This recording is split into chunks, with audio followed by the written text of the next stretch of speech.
most things that are going to give you the greatest reward require discomfort initially, right? And the discomfort, it's like, my original teacher, Jim Rohn, used to always say, there's two pains in life, the pain of discipline or the pain of regret. He goes, discipline weighs ounces, regret weighs tons, And so I've trained myself to do that. And then I meditate.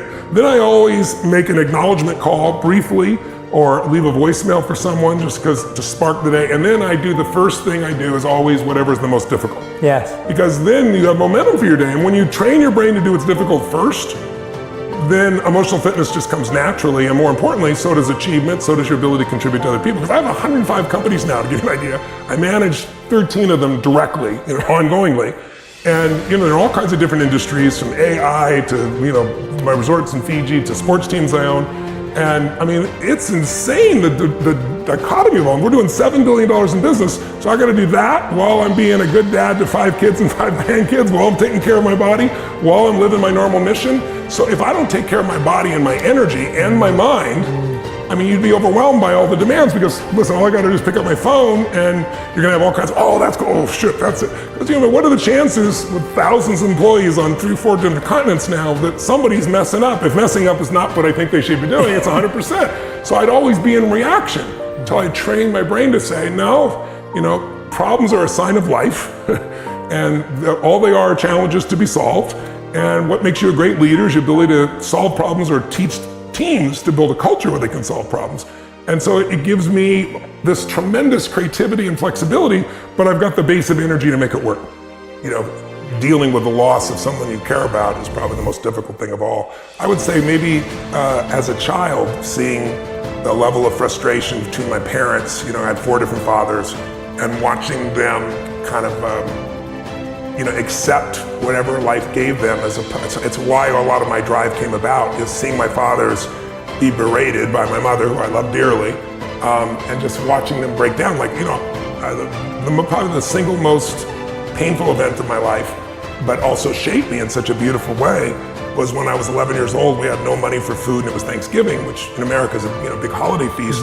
And so we'd been without food before. We'd have crackers and butter, and we survived, but we weren't gonna have a Thanksgiving feast.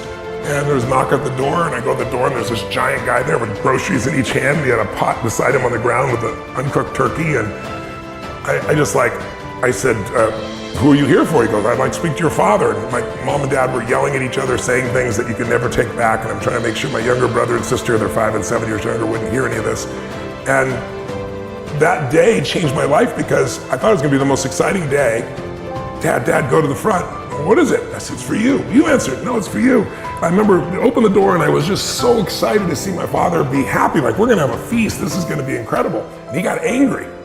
And he's like, we don't accept charity. He went to slam the door in the man's face, and the man's foot was there, so it bounced off his foot. He still opened the groceries. He's like, sir, I'm just the delivery guy. He said, it's not charity, everybody has a tough time. Someone bought this, and they're sending it to you as a gift. My father said, we don't take charity. He goes to close the door again. This time the guy's shoulder was there also, so it bounced off again.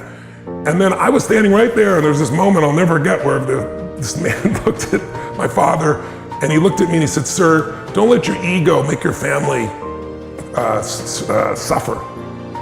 And the veins on my dad's face, on the side of his neck, I'll never forget, they bulged, like his face turned red. I thought I was gonna punch him in the face. And then there's this moment, my dad's shoulders dropped, he took the groceries, slammed the door, didn't say thank you, and stormed off. And I always remember thinking, like, how come he's not happy? You talk about pain, it's like, I love my father so much. And there's basically 3 decisions that I think everybody makes in their life, that whether they're aware of it or not, moment to moment. I figured this out afterwards, because I was so obsessed with what's wrong, because he eventually left our family. And that was the most painful thing I ever had. So it's like feeling like I failed, I blame myself, like, why couldn't I get through to my father? I was 11 years old. But later on, it helped me understand that 3 decisions are, first, you gotta decide what to focus on. Every moment of your life, there's something grabbing your focus, and you don't experience life, you experience the part of life you focus on, right? What's wrong is always available, so is what's right? And there are different kinds of focus. And my dad's focus that day was really on what he hadn't done. And I know that because he kept muttering it. I hadn't taken care of his family, there's no money for Thanksgiving, somebody had to give us charity. And then the second decision you make about, once you focus on something, is what does it mean? Is this the end or the beginning? If you think it's the end of a relationship, you're gonna behave different than it's the beginning, right? My dad's meaning was that he was worthless. And so then the third decision is, what do I do? Which, whatever meaning you come up with creates the emotions, which affects what you do. And what he decided to do is leave our family. But for me, it was like, this is amazing. I mean, you know, we are having Thanksgiving. You know, this is incredible. We got food. What a concept. And then the meaning, though, is what changed my whole life, which was, wow, strangers care.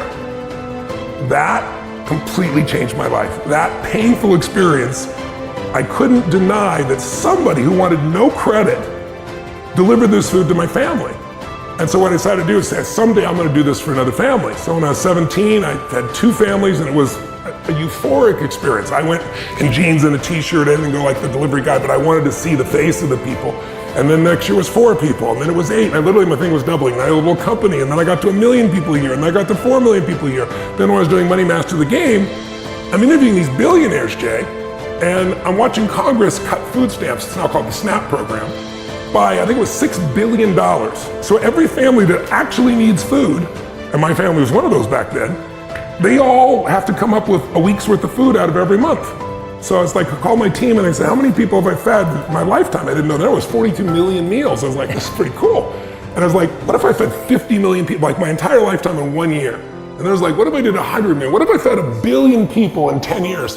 So that was 7 years ago. We're at 850 million meals, right? And I'm gonna hit the billion earlier than what I promised and targeted, and then I've got a sustainable approach. But I tell you that because my worst day was my best day. The most painful day, the day where I felt like I'd do the least, where I felt impotent, led me to have new understandings, new skills, new capacities, new drives, new hunger. I mean, would I really be feeding 100 million people a year, 100 million meals a year if I was well fed as a child? Probably not. And I'd love to believe I'm such a perfect person, but no, I just know what suffering feels like, so I don't want anybody else to suffer, you know? So I think sometimes the suffering experiences of our life, if we don't let them crush us, we let them drive us, they actually become the best day of your life. And taking your worst day and making your best day is a beautiful target for anybody. If you can, like I used to think in the early days, because my mom was beautiful, she was the most influential person in my life. And yet she also, when she drank alcohol and took prescription medication, she got crazy. Yeah. So she smashed my head against the wall until I'd let her feed me liquid soap. And I never told anybody about this when she's alive, but I had this group of young kids that you could see a tall white guy who seems to be quite successful. You know, what does he know? So I told him the whole story. But out of all that, it's like if my mom had been the mother I wanted her to be, I'd probably not be the man I'm proud to be. Like I had to grow, I had to become a practical psychologist at 11 to manage her so that my brother and sister weren't messed up. And it's like, there's grace in everything. And I always think it's like, it's our job to realize that life's happening for us, not to us, and to find how it's happening for us. That's our job. If we do that, then we have a magical life. If we don't, but if your energy's low and you're exhausted, then you don't find those empowering meanings. You know, that's why, to me, you can't separate the mind and the body. You got to feed the mind and strengthen the body.